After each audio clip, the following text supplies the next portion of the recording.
Welcome to Life in the Feed, a podcast for creatives who are involved in creating content for the internet.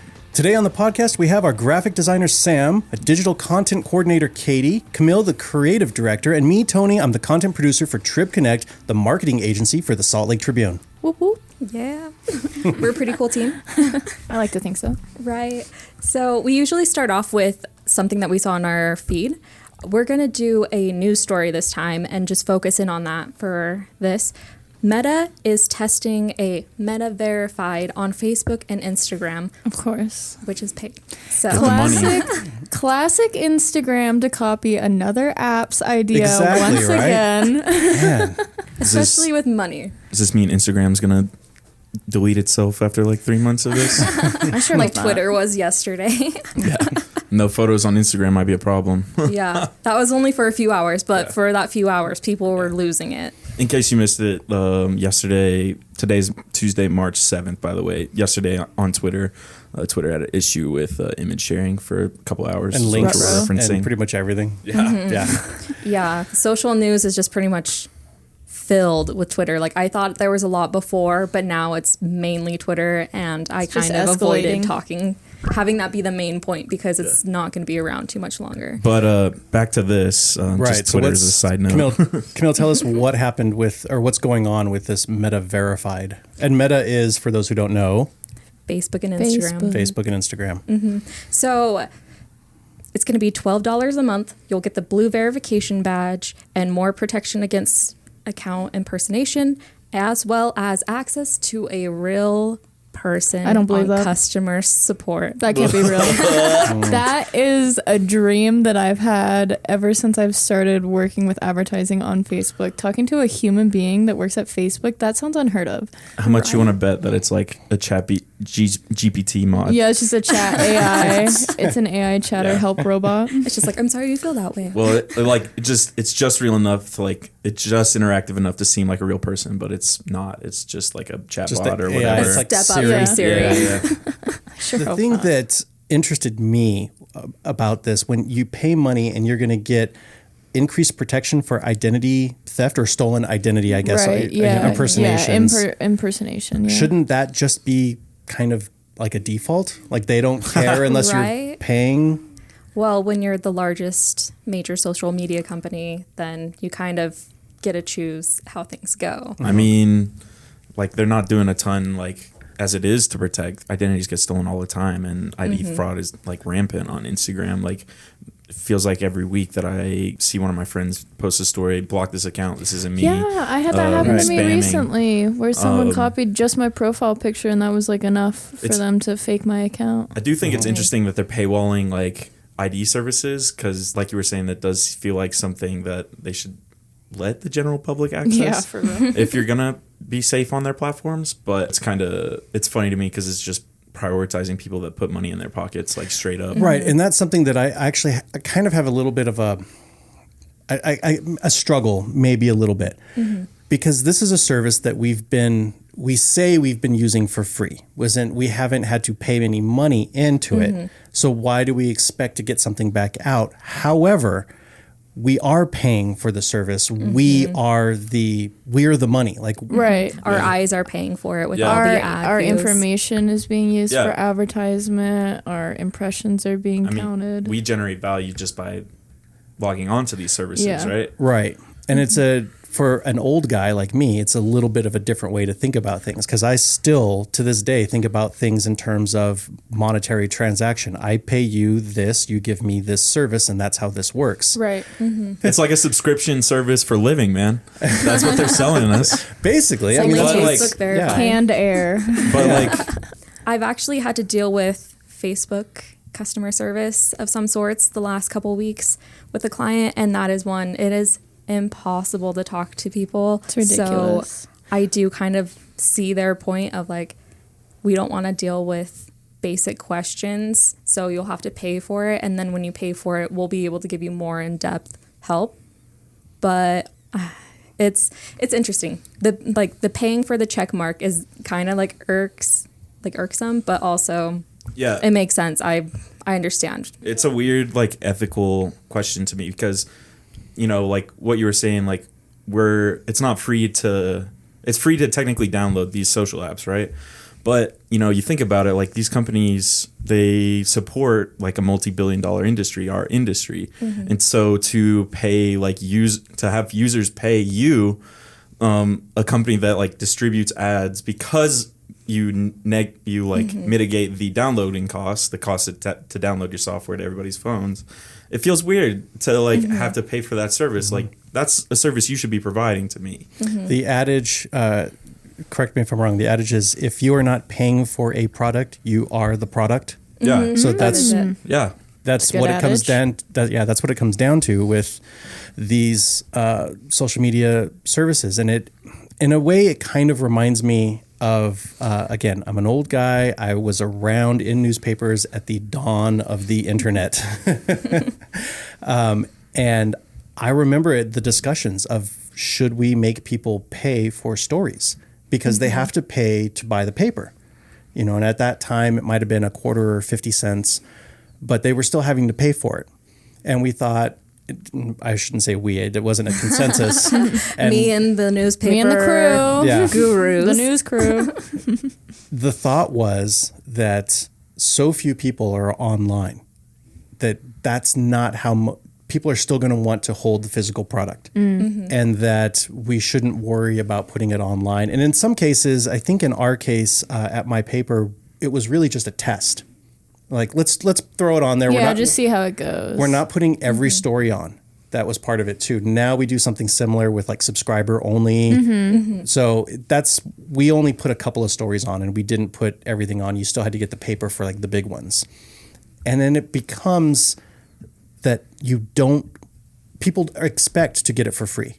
They're not paying for it. And then you can't put the genie back in the bottle. It's hard to raise prices. You can always lower the prices, but it's really difficult to raise prices once people know the value of something, of how low the cost is originally. Right. So once you put that stuff on there for free, it's really hard to get it back and not charge. And it's the same thing with, you know, Facebook and Instagram and Twitter to an extent where not a lot of people, I don't think, in the grand scheme of their user percentage, they're not going to pay for it because they do get it for free. Why would they?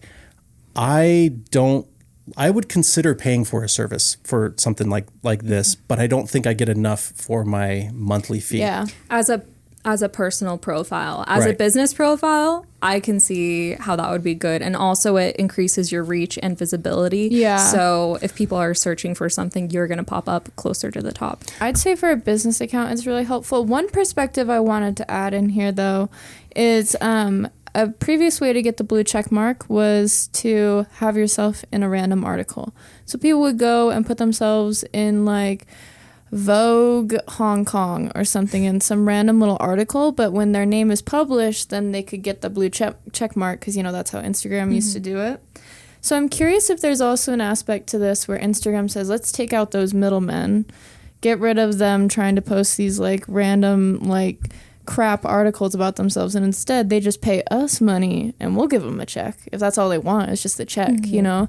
So I'm curious if there's also some sort of aspect to that as well.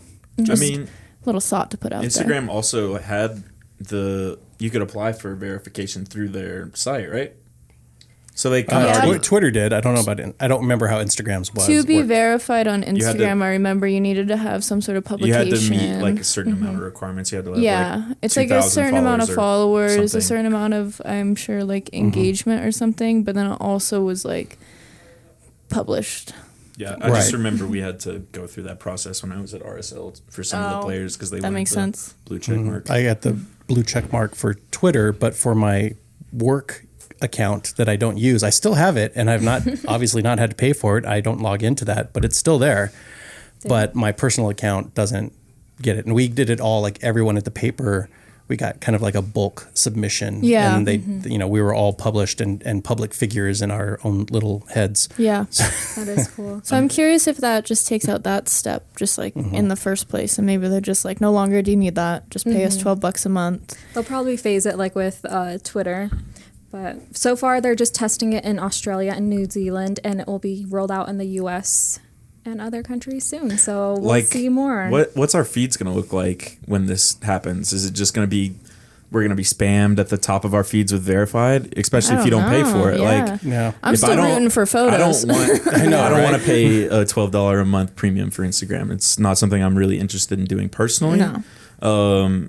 But you know, like, if my feed's just gonna be spammed with people who did pay $12 for it, why would I even want to be on the platform anyways if I'm not gonna see other unverified people, or if there's not gonna be equity? You know what I'm saying? Yeah. Do you think there might be a little bit of a backlash like you see on Twitter, where if somebody has the check mark and they offer an opinion, Yeah, they get like bullied. Oh yeah, they get bullied online. They're like, "Oh, you paid for that check mark. Your opinion isn't any greater. You probably, there's a negative connotation to having the check mark because everybody knows you paid for it. You're not a public figure. Anyone can get that. You're not special." I think it has to do with like saturation of the market, and since Elon took the checkmark market, if you will, the verified market, since Elon took over, everybody's been getting verified, right? And so once but a lot of people left Twitter because it's not such a popular place since Elon taking over. Right. Can't speak to that, but whatever. For everyone following at home, there was your weekly Elon. If you're doing Elon the drinking game, the Elon drinking game, take your shot now. Yeah, That's funny. but if it's like on Instagram and Facebook too, where everybody's verified, I feel like more people are gonna cave to the pressure. Not me. Do you think because the platform is not necessarily like text based and it's more photo, artistic vision, photo shoots, that kind of stuff, yada yada? Do you think the blue check mark will really have that much of an effect beyond algorithm, like in your personal viewer's eyes? Like, I don't know if I'd consider a negative connotation or a positive one if I saw an Instagram blue check mark, if that makes sense. Yeah, there's a lot more, like news organizations are putting out more Instagram-based, the carousels the galleries. So you're getting a lot of news organizations that could lean one way or the other depending on what your political stance are. And if you start getting more of that and the whole echo chamber thing happening that you get in Facebook and Twitter, and a couple of other places, even TikTok, it happens to me. Yeah. I could see that negative, like where if the other side comes in or they start making comments, and I think that's where you're really going to see it, is in the comments. If you see the check mark and it's like, get out of here, we don't want to hear from you, or that makes sense. Yeah, that guy's right because he has the check mark. Yeah, automatically probably works with brands or something. There's like an assumption that'll probably be made. Yeah, I don't know, but hey, Mark Zuckerberg, go ahead, get your Marky Get your money, Mark. Get your money. The money. Marky Mark, make that check mark. It's where we're all going. I've given up. I didn't like the subscription for like Adobe and all of those things. Why did I just learn you could buy Adobe straight up recently for like a couple $1,000? No, I did not. You mean like back in the day? It was pre-K. Is it only back in the day? Is it not currently? No, pre CS6, Photoshop CS6. Oh, You can still do it though. I thought you can still just buy the raw software, Like a but you lump can't sum? buy any upgrades. You can just buy. Oh, I didn't know you could version. still buy. I just thought that version was the last one that was available to do that. I don't know. Maybe you're But right. I you'd don't still know. have to buy the software upgrades. Yeah. Yeah, so they won't upgrade it. Screw Adobe, whatever. Yeah. So what would happen is you'd buy like version 5 of Photoshop and then maybe not upgrade at 6 or even 7. But once 8 came around, like, okay, now I'm going to upgrade because you didn't really get that much of a discount. Mm-hmm. And so you're spending a grand. You don't want to spend $1,000 every year, but we're doing it now anyway with the subscription because they got us. They got us. Adobe, you win. You win, Adobe. This time, you win. You should just make all of your software open source, Adobe. Come on. Do it. Don't be shy. They make so much You'll money. make so much money anyways. You can make money off data. Come on. We should just march down to the Adobe office right here. I don't know. I don't want to be paying for filters any more than we already need to. In some cases, like Premiere, you can buy transitions and premium filters and all. I don't want to pay for that kind of stuff. Right. I want like my software package that's going to have what I need, maybe a couple like ideas or whatever I can go download to make things easier for me. But I don't want to be like, well, you don't get Gaussian blur unless you pay an extra $1 a month. Like, no, forget that. I need Gaussian blur. I know, my pride and joy blur, please. Well, with on that note, Adobe does have a new program that is free for people, and it's Adobe Express. I use that. on my phone. I use Adobe Express, and it's called Adobe Photoshop Fix. Specifically, the Fix one just like fixes little blemishes or like marks on the wall and stuff like that. They have really basic tools on the mobile version. And so do you use that for like just about everything that you post online? I used to use it a lot more back in college. I'd edit like all the walls and stuff for my sorority girl era. Like taking things out or put like, yeah, just taking things out. Photoshop out the Rob Lowe poster on the wall.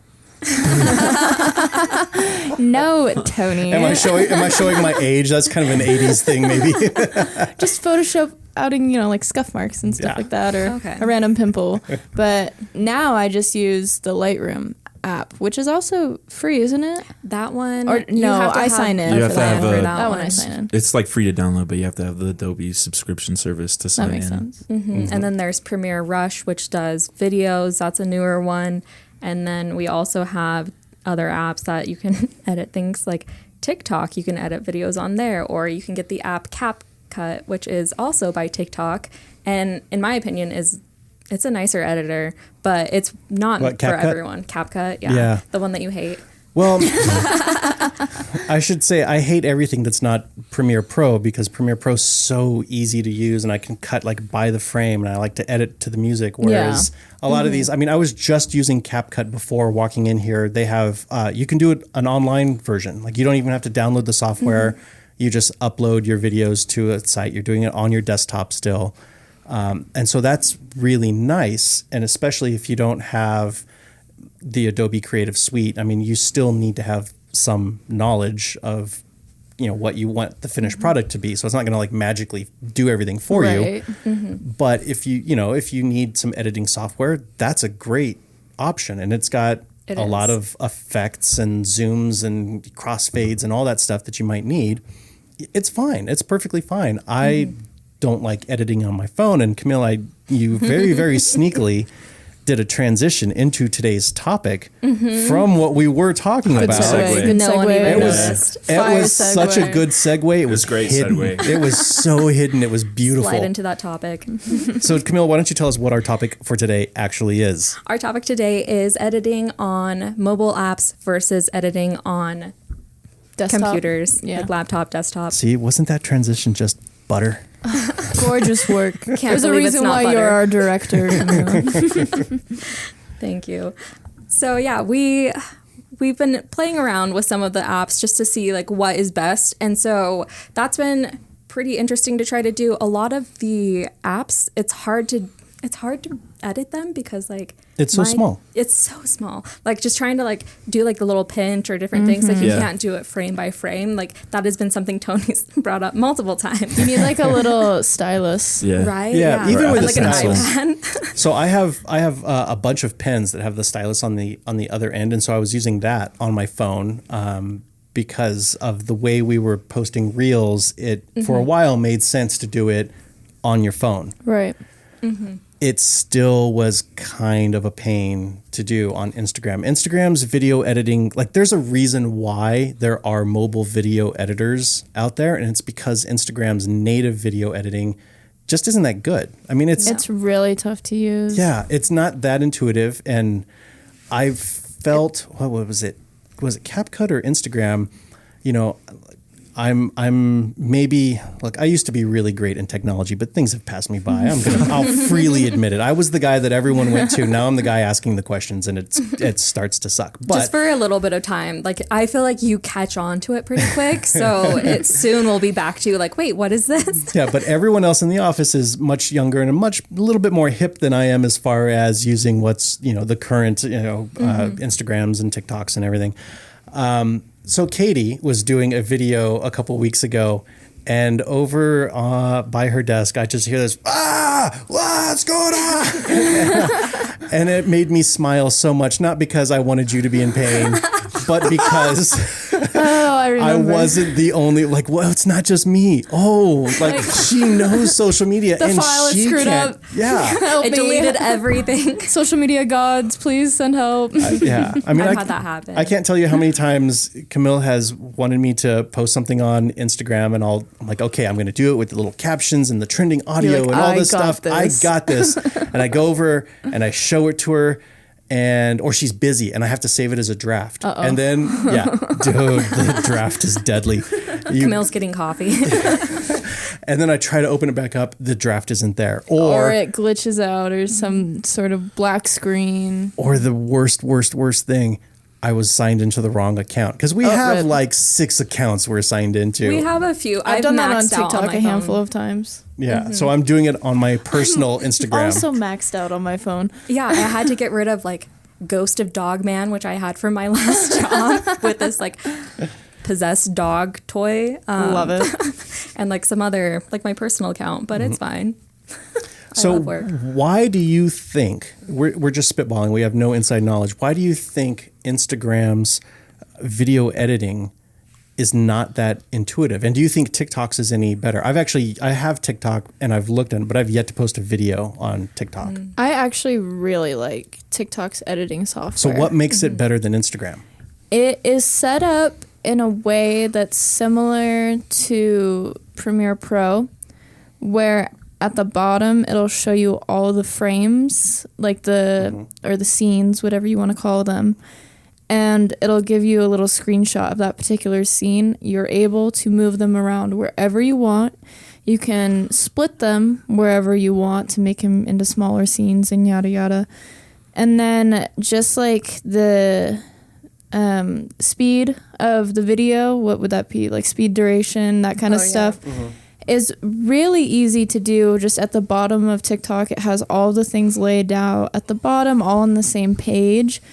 I go to Instagram, really I press the back button thinking I'm going back to like a different effects tab or something.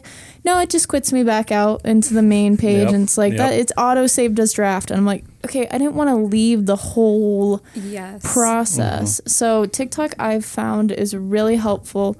If you're making a photo from square one, not from like responding to anyone on TikTok or using a trending sound, it's really easy to make a high quality looking video with a lot of cuts and transitions, and you can cut it down to the 0.2 second, a tenth of a second. Not quite to the frame, but pretty close. Yeah, while Instagram, I've noticed you cannot quite get the frames as close as you can with TikTok. No, I have a hard time with Instagram. Instagram rewards you, so does TikTok, if you use their software, because you can select the trending audio. You can use templates if somebody else has a video and they've made a template. So it's all the same cuts, all the same transitions with the same audio, and you just drop in your content. Boom, it's done for you. That's great. Yeah. I haven't been successful in that yet because I've tried to do it. I think I was trying to do it with you, Camille, and it was like, this is not working. The templates glitch out on Instagram for me, for sure. Yes. But you get rewarded if you use their stuff, but you can't cut it down to the frame, or you might get somebody that says like 64 photos, heaven forbid, and it's like 0.2 seconds, 0.4 seconds, 0.5 seconds. Yes. And that sounds great, except that if I want to do that in Premiere Pro, I can't do 0.1 second because I'm working in frames. Yeah. It's how many frames. And I've like sat there and tried to do the math before and be like, okay, 0.1 second, I'm at 24 frames a second. So this is this minute. And it's like, okay, it's 2 3/4 frames. Can't do that. Yeah. And like Katie said, TikTok's is more user-friendly.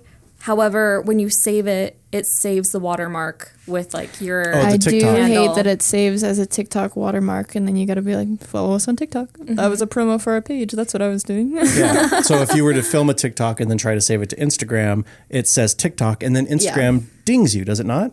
I'm not sure about that one. I know there's been rumor that it shows less if you have a little watermark. Yeah. I know it'll show more if you use like TikTok's own caption system. If you actually type in their bubbles, use their stickers, TikTok takes that all into account for their algorithm, and it will show you more when you search stuff in TikTok's Explore page, whatever you want to call that thing, the search functionality in their app. It'll pop up and it knows it has, I think, more metadata to it, basically, because you've edited within the app. Same with Instagram. So there is that difference from it being a raw video versus like a TikTok video, if that makes sense. So I'm not saying that CapCut is the best app, but also it's pretty good because they have templates on it and you can save it. If you are new to this, you need to go up into the settings and then turn off add default ending, because that will put in... Oh, that little CapCut. Yeah. Oh, That yeah. is made by them. It's like a little ad. Made by CapCut. And you're like, I don't need that. Exactly. Super easy to take that off, and then you have better looking content. Love that. The way that I've been doing it, and I'm a pro desktop, not pro mobile person. Like, I would edit in Instagram's desktop website to upload photos if they allowed it. You can't do video editing. Yeah. Why not, Instagram? What is wrong? I am trying to give you content. You can use me as your product. I am trying to let you use me, and you won't let me. I think If it's But they linked with wanna Facebook, they probably want to focus on mobile engagement. What does it That's matter? where they stop. What does it So matter? It doesn't. Yeah. I'm not Instagram. I'm I not think arguing with you. I think though, I agree. I agree with Sam. They're very like all the stuff that started as apps, so Snapchat, Instagram, TikTok, they always start out as such limited desktop sites. Yes. Right. And Because I feel like in the past year is only when we started to see Instagram improve on desktop. You couldn't upload anything from your desktop before. Yeah, for the longest. Yeah, before like 2 years ago. Yeah. You had to make your Chrome an emulator. You would test out what your site looked like on a mobile app by hitting F12. And then it would pop up. And then if you refresh the page, then you would get the little like add media, the little plus button, Yeah. and then you could upload from your computer. That was the workaround. The other way was to maybe do something on your computer and then put it in Dropbox and then save it on your phone, on your Yeah. Dropbox app. Because I know a lot of the photos that I would post, I take DSLR photos, not on my phone. So I'd have to get them to my phone so that I could then post them. And, some of our older photographers at the Sentinel, that wasn't the most intuitive. I saw them like holding their phone up to their monitor and taking a picture because they didn't know how get else to out. get it, Right. That was the That's early, horrible. It was the early days of Instagram when everybody was doing that, and you were posting like 12 times a day, and it was just the most awful time to be online. and then the photographers that see those photos of their photos just die inside. Yeah. I remember taking seeing photos of photos on my screen. I was like, oh, that looks so bad. Why are we doing this? I know. I see TikToks of people recording video, like they saw something on TV. Then I catch myself watching Yeah. those. I'll be do like, it. I'm like watching Drag Race on a phone on a TV in someone's living room. That's as close as we get to bootleg With- right now. Yeah, literally with them like laughing in the background. I'm like, great. So, I mean, it sounds like I, anyway, have gone through a lot of negatives for mobile editing. Oh, anybody have any pros? What's the benefit of editing on your phone? I mean, I really just think with the fast turnaround times, again, like you were saying, use of the templates, it's just, I think, better overall for the algorithm. It's mobile. You can do it from wherever you want. You can take your video content right there and 10 minutes later have a video whipped up, You don't need to have a bunch of video editing experience either. Anyone can do it. All you have to do is press start and stop on your record button. And then also, I think it really helps with growth within the algorithm. Again, like I was saying, if you use their own features like the captions, stickers, trending sounds, a lot of times, like if you'll say, use this sound or use this effect on something that's trending on TikTok, it'll auto add both the sound and the effect that correlate with each other that's trending at that moment. So you don't even have to search around for it. It's just there for you, ready to record. So I think there's a lot of features that are built around making content on the app itself. Specifically with TikTok, I'm more thinking, I feel like Reels is somewhat of an afterthought, and you can see that in their editing software. But overall, I think for convenience, speed, and growth, editing on mobile is the way to go. Plus, mobile content doesn't have to be high quality because Exactly. it's on a little Shot screen. on iPhone. Right. Whereas like if you're making a pre-roll commercial, then like Wait. Not everybody out in the world knows what a pre-roll. Pre-roll director, Camille. A pre-roll is one of those videos that you see on like YouTube or Hulu. A commercial. If you don't It's a commercial. It is a commercial, but we can target it. Those skip after 5-second ads. Those are pre-rolls. Right. I actually, this weekend, I was at a friend's house and we were watching Hulu and they didn't have paid. So I was like judging them by their ads. And like we watched so See much what demographic they're in. Yeah, I was like, oh, well, that makes sense that you're getting baby ads because you actually own a home and they're targeting homes, not like complexes. Yeah. Oh, yeah. I So- didn't even think about that. Anyways, that was kind of a fun moment that I was like, oh, I can see this in real life, but also like advertising can get creepy sometimes if you look too much into it. So Yeah. When I turned 21 and started finally getting credit card advertisements mailed to me, and I was getting alcohol ads, and I'm like, I'm officially 21 now. I'm getting advertisements. all the credit card applications. Literally. Sam, do you do any video editing on your phone or anything? Yeah, so I don't know. I think the pros and cons, I'm definitely a desktop person. I like my details. I like my precision. I like being able to zoom in, do all the little, getting the, the nuts and bolts of design and video nitty-gritty. editing, content creation.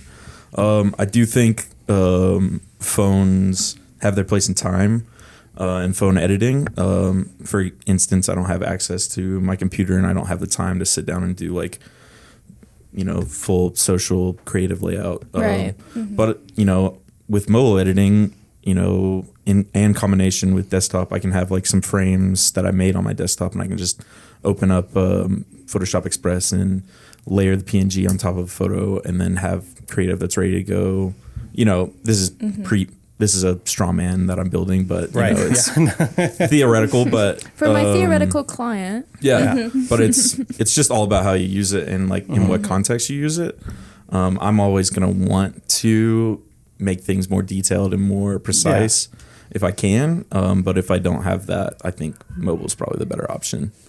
I'll tell Not you, overall though. I don't. Let's be clear. Yeah, let's be yeah. clear. Not overall. I'll tell you what people are actually using mobile a lot for that you might not realize is in tandem with their DSLRs. So we could probably even talk to Trent about this. When we had Trent here, Trent Nelson, the photographer, you mentioned you saw him at the jazz game, and you saw him on his laptop. Okay, you don't need the laptop anymore.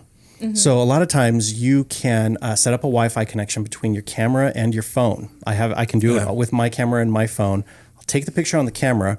You open up the app on your phone. You see the photo that's there. You can do like basic Lightroom edits even, and then save it and send it to where you need to go. And that's how these photos from sporting events get up online instantly. Oh, that makes a lot of sense. It's still full size. You can write the caption and do all that stuff, or you might send it to a photo editor, and they handle the say it's a big rest. event. You'll have somebody back in the photo room, and so you look through and be like, it's this photo, this photo, this photo, this photo, and then send them, and then they might caption them, they might do the final edits on them, but you can get that stuff out really quick. But you're using it as a tool and not the only, like nobody's out there taking pictures with just their smartphone of, except for there was a guy at the New York Times who used his iPhone to shoot the Olympics during the Rio games just that to I was as an experiment as or an just experiment. genuine? That feels Apple like pay a him. marketing campaign. No, it was just his own experience. They had other photographers there, so he didn't need to capture anything. So he was just like, this is what it looks like through the eyes of an iPhone. There was another guy who Interesting. did it with a giant 8x10 camera, like the old films. Oh, wow. So you would see him just set up the tripod, and then he's got to wait for the right spot, then click once, and then pull the film out and put the new slide in, and all the iPhone guys really like to just having to see- buy extra Yeah. storage because they're taking so many photos. Doing a burst. I would really appreciate the levels of irony that would go into a photograph of these two gentlemen standing beside each other at the Olympics. that would have been really good. I don't know if I Taking a ever photo of them with their DSLR. There's saw like them. 4 layers of irony. Yeah, I saw them, but I don't know if I ever saw them together. I know I didn't take a picture of them for sure. Dang. When I was at RSL, the photographer's camera would be like actually connected to a website. So when we were doing the, It was like through FTP, something like that. it was it was like an FTP kind of thing. So when you're in the press box, as soon as she would take a picture, it'd be maybe like a 30-second delay, and then it would pop up on the website, so I could grab it and then use it for the halftime or whatever. So there's that makes way sense. more Cool. applications. I can't remember what the website was called. But Probably PhotoShelter. Yep. Yep. So that's what I use to host my website, and you can do that. You can set up an FTP on your camera so that whenever you take a picture, it uploads to the FTP and goes onto your site. So if you have clients or sporting events, they can look at it instantly, no matter where they are. They don't have to be there. They can be back here at the office and just be like, okay, here are the, you just get every photo that comes crazy. in. Future. Yeah. I know, the future is here. So yeah, it really depends future is on now. what you're trying to go for. Like if you need something fast and easy, mobile all the way. If you want to do something nice and somewhat fast, maybe a combo. But if you're trying to go for a commercial, don't do that on your phone or an old. I mean, I wouldn't say don't do it on your phone. Like, I've seen many commercials that were filmed on just an iPhone, and then, with the right settings, maybe. well, here's Not on auto. my guiding principle on all things content for as long as I've been any kind of designer is that content wins. Like the actual content itself. It doesn't matter how you get there. It doesn't matter if you shot it on an iPhone. It doesn't matter if you drew it with stick figures. If it's compelling, if you've made the narrative good, who cares how you made it there? That becomes part of the story. The content dictates everything else. That's just what it is. So that's whatever works best for you to get your content to the people you want to get your content to. That's how you do it. If it's mobile, great. If it's desktop, great. If it's drawing, fantastic. Whatever. If it's doing stick figures. If it happens to be the Life in the Feed podcast that you should like and subscribe to, by all means, that's how you do it. Subtle. TLDR, Subtle. choose what you want. Yeah. But try it out. Try it out. Try out CapCut. See if you like it. But if you edit on your phone, you're wrong, and I hate you. Okay, bye. That's a wrap. That's a wrap. Yes. No judgment except from us, because we will judge it. Exactly. Sam will. Yes. Oh, I'll judge too. We'll have collective judging. We're gonna hate us now. We've gone off the rails. That officially is all we've got for today, because you can tell because we have gone off the rails. If you have any questions or want to learn more about how we can help your business create more content, whether it be on mobile or desktop, be sure to reach out by clicking on the link in the show notes. If you found this podcast interesting, be sure to subscribe and leave a review. And until next time, bye. Sign up for the Tribune's Utah Eats newsletter. Every Wednesday, we bring you what you need to know about Utah's bar and restaurant scene. Visit sltrib.com/newsletters to subscribe.